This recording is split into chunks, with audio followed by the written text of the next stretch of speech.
வணக்கம். தினமலர்.com மாலை 4 மணி செய்திகள். முக்கிய நிகழ்வுகள். பாரதிய ஜனதா பொதுச் செயலாளர் ரமேஷ் கொலை. சேலம் திருப்பூரில் பதட்டம். திங்களன்று மாநிலம் தழுவிய கடையடைப்பு போராட்டம் அறிவிப்பு. சென்னையில் இருந்து சென்ற GD எக்ஸ்பிரஸ் ரயிலை ஆக்ராவில் மறித்து கொள்ளை. துப்பாக்கி கத்தி முனையில் நகை பொருட்கள் பறிப்பு. கேரளா செல்லும் லாரிகள் நிறுத்தம். வாளையாறு சோதனை சாவடி நடைமுறைகளை எதிர்த்து போராட்டம். விரிவான செய்திகள். சேலத்தில் பாரதிய ஜனதா மாநில பொதுச் செயலாளர் ரமேஷ் கொலை செய்யப்பட்ட சம்பவத்தை தொடர்ந்து அசம்பாவிதங்களை தடுக்க அங்கு போலீஸ் பாதுகாப்பு பலப்படுத்தப்பட்டுள்ளது. இச்சம்பவத்துக்கு சுஷ்மா, மோடி உள்ளிட்டோர் கண்டனம் தெரிவித்துள்ள நிலையில் திங்களன்று மாநிலம் தழுவிய வேலை நிறுத்த போராட்டத்தை பாரதிய ஜனதா அறிவித்துள்ளது. சேலம் ராஜாராம் பகுதியைச் சேர்ந்த ஆடிட்டர் ரமேஷ் பாரதிய ஜனதா கட்சியின் பொதுச் செயலாளராக பொறுப்பு வகித்தார்.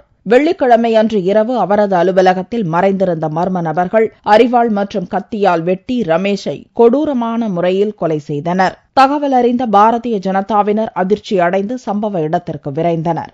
அப்போது உடலை மீட்க வந்த போலீசாரை அவர்கள் தடுத்து நிறுத்தி போராட்டத்தில் ஈடுபட்டதால் அங்கு பரபரப்பு நிலவியது. இந்த சம்பவத்தை தொடர்ந்து சேலத்தில் பேருந்துகள், ஆட்டோக்களின் போக்குவரத்து சேவை நிறுத்தப்பட்டன. ரமேஷின் உடலை மீட்ட போலீசார் பிரேத பரிசோதனைக்காக மருத்துவமனைக்கு அனுப்பி வைத்தனர். இந்த சம்பவத்தை தொடர்ந்து சேலத்தில் எவ்வித அசம்பாவித சம்பவங்களும் நிகழாமல் தடுக்க அங்கு போலீசார் பாதுகாப்பு பணியில் தீவிரப்படுத்தப்பட்டுள்ளனர். இதனிடையே ரமேஷ் கொலையான சம்பவத்திற்கு பாரதிய ஜனதா கட்சியினர் கடும் கண்டனம் தெரிவித்துள்ளனர். சேலம் மாவட்டத்தில் இன்னைக்கு பந்து அறிவிக்கப்பட்டிருக்கிறது. திருப்பூர்ல இன்று பந்து அறிவிக்கப்பட்டிருக்கிறது. தமிழ்நாடு முழுவதும் வருகின்ற திங்கட்கிழமை நாளை மறுநாள் முழு கடையடைப்பு போராட்டத்திற்கு நாங்கள் அழைப்பு கொடுத்திருக்கின்றோம். நியாயத்தை, தர்மத்தை விரும்புகின்ற எந்த அரசியல் கட்சியைச் சேர்ந்தவராக இருந்தாலும் இந்த போராட்டத்திற்கு முழு ஆதரவு தர வேண்டும் என்று கேட்டுக்கொள்கின்றோம். ரமேஷ் கொலை சம்பவத்தை தொடர்ந்து சேலம் மற்றும் திருப்பூரில் சனிக்கிழமையன்று முழு அடைப்பு போராட்டம் நடத்தப்பட்டது. அவருடைய உடல் பிரேத பரிசோதனை செய்யப்பட்ட பின்னர் ஊர்வலமாக கொண்டு வரப்பட்டு இறுதிச் சடங்குகள் செய்யப்பட்டது. கடந்த சில மாதங்களுக்கு முன்பு வேலூரில் இந்து முன்னணியைச் சேர்ந்த வெள்ளையப்பன் கொலை செய்யப்பட்டதை தொடர்ந்து ரமேஷ் கொலையான சம்பவம் பாரதிய ஜனதா கட்சியினர் மத்தியில் அதிர்ச்சியை ஏற்படுத்தியுள்ளது. தொடர் கொலைகளை கண்டித்து வரும் திங்களன்று மாநிலம் தழுவிய வேலை நிறுத்த போராட்டத்துக்கு பாரதிய ஜனதா அழைப்பு விடுத்துள்ளது. சென்னையிலிருந்து டெல்லி செல்லும் கிராண்ட் ட்ரங்க் எக்ஸ்பிரஸ் ரயிலில் புகுந்த கொள்ளையர்கள் பயணிகளிடம் துப்பாக்கி மற்றும் கத்தி முனையில் பொருட்களை கொள்ளையடித்துச் சென்றனர். சென்னையிலிருந்து டெல்லி செல்லும் கிராண்ட் ட்ரங்க் எக்ஸ்பிரஸ் ரயில் சனிக்கிழமையன்று ஆக்ரா அருகே சென்று கொண்டிருந்தது. அதிகாலை நேரத்தில் ரயிலின் B2 AC பெட்டிக்குள் ஏறிய முகமூடி அணிந்த கொள்ளையர்கள் கைத்துப்பாக்கி, கத்தி போன்ற ஆயுதங்களை காட்டி மிரட்டி பயணிகளிடம் கொள்ளையடித்தனர். தூக்கத்தில் இருந்த பயணிகளை தட்டி எழுப்பிய கொள்ளையர்கள் அவர்களிடம் தங்க நகைகள், மொபைல் போன்கள், ரொக்க பணம் உள்ளிட்டவற்றை பறித்தனர். சுமார் 50 பயணிகளிடமிருந்து விலை உயர்ந்த பொருட்களை கொள்ளையடித்த கும்பல் ரயிலை நிறுத்தி தப்பிச் சென்றது. மதுரா ரயில் நிலையத்தில் ரயில் நின்றபோது இதுகுறித்து பயணிகள் அளித்த புகாரின் அடிப்படையில் வழக்கு பதிவு செய்யப்பட்டுள்ளது. सोए हुए थे और ट्रेन अचानक रुकी, उसमें 3-4 जन चढ़ के आगे नकाबपोश और 5 लोग उन लोग आके सबसे महिलाओं को बैग दो, पर्स दो, मेरा पर्स छीन के ले गए और उनके हाथ में चाकू था, एक के हाथ में कट्टा भी था, एक ने फायर भी किया और उसके बाद में पर्स में मेरे पैसे, सब वोटर ID वगैरह सब था, पैन कार्ड वगैरह था. पूरी बोगी से किया है. लगभग 5 थी सर और बड़े से बोरे लेके आए थे. लेडीज लोग का पर्स वस सब उसी में भर के देखते रहे जी. हमने यहाँ पे फिर स्टेशन आया, हमने तुरंत पुलिस को 100 नंबर पे कॉल किया था. उन्होंने कहा आपकी ट्रेन स्टेशन से जा चुकी है, अब अगले स्टेशन पे देखेंगे. फिर यहाँ उतर के हम लोगों ने पुलिस वगैरह को कांटेक्ट किया, तो अभी ये सब कार्रवाई चल ही रही है. FIR கொள்ளை குறித்து விசாரணை துவக்கியுள்ளதாகவும் நடவடிக்கை எடுக்கப்படும் என்றும் Mathura area railway manager NP Singh தெரிவித்தார். வாளையாறு சோதனை சாவடியில் அதிக நேரம் காத்திருப்பதை கண்டித்து தமிழக லாரி உரிமையாளர்கள் காலவரையற்ற வேலைநிறுத்த போராட்டத்தை துவக்கியுள்ளனர். தமிழக கேரள எல்லையில் அமைந்துள்ள வாளையாறு பகுதியில் கேரள அரசின் வணிக வரித்துறை, கலால் வரித்துறை, போக்குவரத்து துறை ஆகியவற்றின் சோதனை சாவடிகள் அமைந்துள்ளன. இந்த சோதனை சாவடி வழியாக தமிழகத்திலிருந்து தினமும் ஆயிரக்கணக்கான லாரிகள் செல்கின்றன. வாளையாறு சோதனை சாவடிகளில் சோதனைக்காக நிறுத்தப்படும் லாரிகள் அங்கிருந்து கடந்து செல்வதற்கு சுமார் 48 மணி நேரம் ஆகிறது. இதனால் பெரும் அவதிக்குள்ளான லாரி ஓட்டுநர்கள் கேரள மாநில அரசை கண்டித்து சனிக்கிழமை முதல் காலவரை தேவையற்ற வேலை நிறுத்த போராட்டத்தை துவக்கினர். கோவையிலிருந்து கேரளாவிற்கு லாரிகள் செல்லாத நிலையில் அங்கு அத்தியாவசிய பொருட்களின் விலை உயரும் சூழல் ஏற்பட்டுள்ளது. வேலை நிறுத்தத்தினால பல லட்சம் லாரி டிரைவர்கள், கிளீனர்கள் குடும்பம் பாதிக்கப்படுது. அதே மாதிரி லாரி ஓனர்கள் குடும்பமும் பாதிக்கப்படுது. இதுக்கு கேரள அரசாங்கம் ஆர்டிஓ சேல் டாக்ஸ் சீக்கிரம் நிவர்த்திப்படுத்தி சீக்கிரம் துரிதமா போயிட்டு வரக்கான ஏற்பாடுகள் பண்ணி கொடுத்தாங்கன்னா நல்லா இருக்கும். வாரத்துல நாங்க கேரளாக்கு 2 ட்ரிப் போயிட்டு வருவோம். ஆனா இப்ப ஒரே ட்ரிப் தான் போயிட்டு வர முடியுதுங்க. இதனால நம்மளுக்கு கிட்டத்தட்ட ஒரு லாரிக்கு 5000 ரூபாய் நட்டமாகுதுங்க. டிரைவர்களுக்கு 2000 ரூபாய் பேட்டா காசு நட்டமாகுதுங்க. இதனால டிரைவர் யாருமே வண்டிக்கு வர்றக்கே ஒரு பிரியம் இல்லாம இருக்கிறாங்க. இதனிடையே இந்த போராட்டம் குறித்து உரிய நடவடிக்கை எடுக்க கேரள மாநில முதல்வர் அல்லது அரசு தலைமைச் செயலாளர் தலையிட்டு அகில இந்திய மோட்டார் காங்கிரஸ் நிர்வாகிகளை அழைத்து பேச்சு நடத்த வேண்டும் என்று லாரி உரிமையாளர்கள் வலியுறுத்தியுள்ளனர். காஷ்மீரில் பாதுகாப்பு படையினர் மற்றும் போராட்டக்காரர்கள் இடையே நடந்த மோதலில் 4 பேர் பலியானதை தொடர்ந்து 2வது நாளாக தொடர்ந்து பதட்டம் நீடித்து வருகிறது. ஜம்மு காஷ்மீர் மாநிலம் ராம்பன் மாவட்டத்தில் உள்ள சங்கல்தன் என்னும் பகுதியில் வியாழனன்று ராணுவ முகாம் மீது கல்வீச்சு நடத்திய போராட்டக்காரர்கள் மீது துப்பாக்கி சூடு நடத்தியதில் 4 பேர் இறந்தனர். இந்த சம்பவத்தை தொடர்ந்து ராம்பன் மாவட்டம் மட்டுமின்றி எல்லையில் உள்ள பல நகரங்களில் போராட்டம் வெடித்துள்ளது. இதனால் பல நகரங்களில் ஊரடங்கு உத்தரவு பிறப்பிக்கப்பட்டு பாதுகாப்பு படையினர் ரோந்து வருகின்றனர். பாதுகாப்பு காரணங்களுக்காக அமர்நாத் யாத்திரை சனிக்கிழமை அன்றும் நிறுத்தப்பட்டது.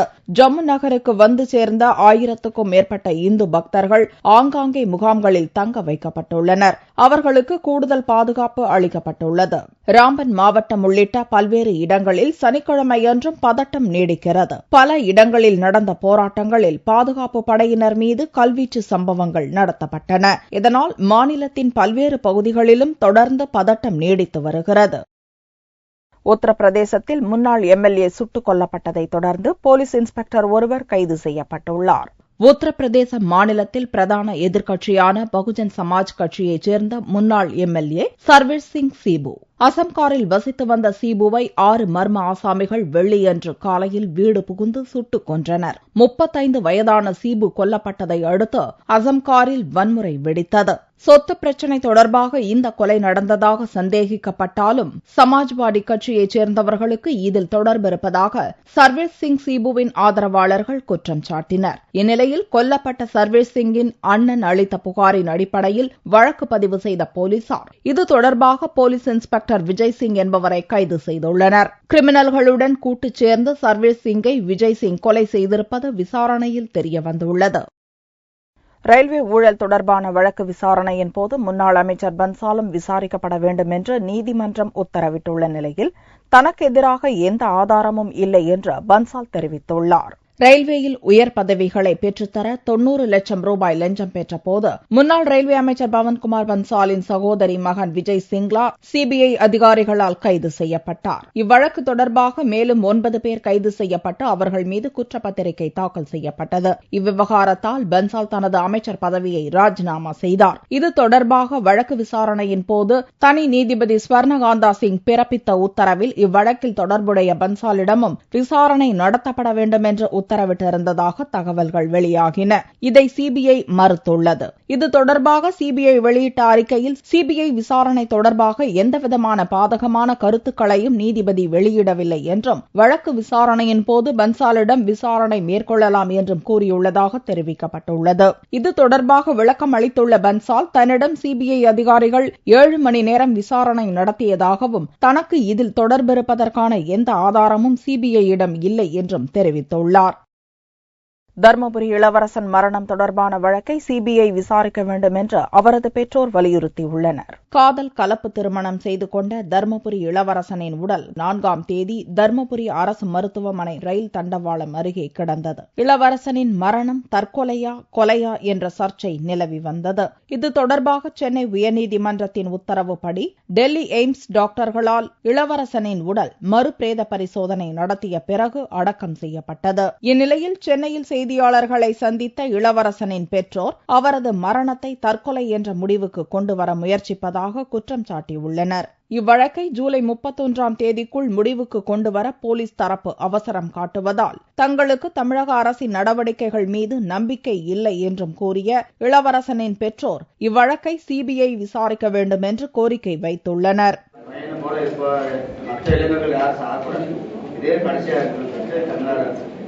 நான் வேண்டுகோள் வைக்கிறேன். என்னுடைய மகன் இறப்பு கொலைதான்றது திட்டவட்டமானது, அது எல்லாருக்குமே தெரியும். ஒரு ஜாதி சமூகத்தை வச்சு இது ஜாதி கலவரமா வந்துருமா அப்படின்னு சொல்றதை வச்சு நாளைக்கு ஓட்டு வாங்க முடியாது, அரசியல் பண்ண முடியாதுன்ற ஒரு காரணம் காட்டி இது தற்கொலை முடிவு பண்ணாங்க. செய்தியாளர்களை சந்தித்த போது இளவரசன் பெற்றோர் தரப்பு வக்கீல்களும் உடனிருந்தனர். புயல் விபத்து காலங்களில் ஆபத்தில் சிக்கி தவிக்கும் கப்பலை மீட்பதற்காக அவசரகால இழுவை கப்பல் சென்னை துறைமுகத்தில் நிரந்தரமாக நிறுத்தி வைக்கப்படும் என மத்திய கப்பல் துறை அமைச்சர் வாசன் தெரிவித்துள்ளார். எண்ணூர் துறைமுகம் மற்றும் நிசான் மோட்டார் நிறுவனம் இணைந்து கார் ஏற்றுமதிக்கான ஒப்பந்தத்தில் கையொப்பமிட்டன. சனிக்கிழமை அன்று நடந்த இந்நிகழ்ச்சியில் மத்திய கப்பல் போக்குவரத்து துறை அமைச்சர் வாசன், நிசான் நிறுவனத்தின் தலைவர் கெனிசிரோ யோமுனோரா உள்ளிட்டோர் கலந்து கொண்டனர். பின்னர் செய்தியாளர்களிடம் பேசிய அமைச்சர் வாசன், ஏற்றுமதி அதிகரிப்பால் எண்ணூர் துறைமுகம் 29% வளர்ச்சியடைந்துள்ளதாக கூறினார். இயற்கை சீற்றம், புயல் உள்ளிட்ட பேரிடர் காலங்களில் ஆபத்தில் சிக்கித் தவிக்கும் கப்பலை மீட்பதற்காக அவசரகால இழுவை கப்பல் சென்னை, மும்பை துறைமுகங்களில் நிறுத்தி வைக்கப்படும் என்றும் வாசன் கூறினார். விபத்துக்களை எதிர்கொள்ளும் பொருட்டு இந்த ஆண்டு மேற்கு மற்றும் கிழக்கு 2 கடலோரங்களிலும் கப்பல் துறை அமைச்சகம் வரலாற்றிலேயே முதல் முறையாக அவசர இழுவை கப்பல்களை அமர்த்தியிருக்கின்றது. இந்த நிகழ்ச்சியில் சென்னை துறைமுக தலைவர் அதுல் மிஸ்ரா மற்றும் நிசான் நிறுவன அதிகாரிகள் கலந்து கொண்டனர். முன்னாள் ஜனாதிபதியும் அறிவியல் விஞ்ஞானியுமான அப்துல் கலாமின் கனவு திட்டமான சூரிய ஒளி மின்சார திட்டம் அவரது சொந்த ஊரான ராமேஸ்வரத்தில் மீனவர்களுக்காக செயல்படுத்தப்பட்டுள்ளது. நாட்டின் மின் தேவைகளை பூர்த்தி செய்வதற்காக சூரிய ஒளி மின்சாரத்தை செயல்படுத்த அரசு பல சலுகைகளை அளித்து இது தொடர்பான விழிப்புணர்வையும் மக்கள் மத்தியில் ஏற்படுத்தி வருகிறது. சூரிய ஒளி மின்சக்தி திட்டம் தமது கனவு திட்டம் என்று முன்னாள் ஜனாதிபதி அப்துல் கலாம் கூறியுள்ளார். அவரது கனவை நிறைவேற்றுவதற்கான பணிகள் அவரது சொந்த ஊரான ராமேஸ்வரத்தில் முழு வீச்சில் துவக்கப்பட்டுள்ளது. ராமேஸ்வரத்தில் உள்ள கலாமின் அறிவியல் அருங்காட்சியகத்தை அனைவரும் மின் தடையின்றி பார்வையிடுவதற்காக சூரிய ஒளி மின்சார திட்டத்தை பிரம்மோஸ் ஏவுகணை திட்ட இயக்குநர் சிவதானு பிள்ளை துவக்கி வைத்தார். இதைத் தொடர்ந்து கலாம் படித்த அரசு துவக்க பள்ளியிலும் இந்த திட்டம் துவங்கப்பட்டது. முதல்ல solar power 5 kilowatt power station முதல் முறையாக இங்கே போட்டிருக்கோம். இந்த 5 கிலோவாட்ல இருந்து வரக்கூடிய எல்லா லைட்டிங் அதுக்கெல்லாம் 2.5 கிலோவாட்டுக்குள்ளே பண்ணிடலாம்.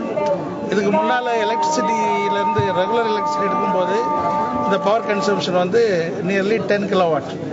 இப்போ 2.5 கிலோவாட்டாக மாற்றிட்டோம்.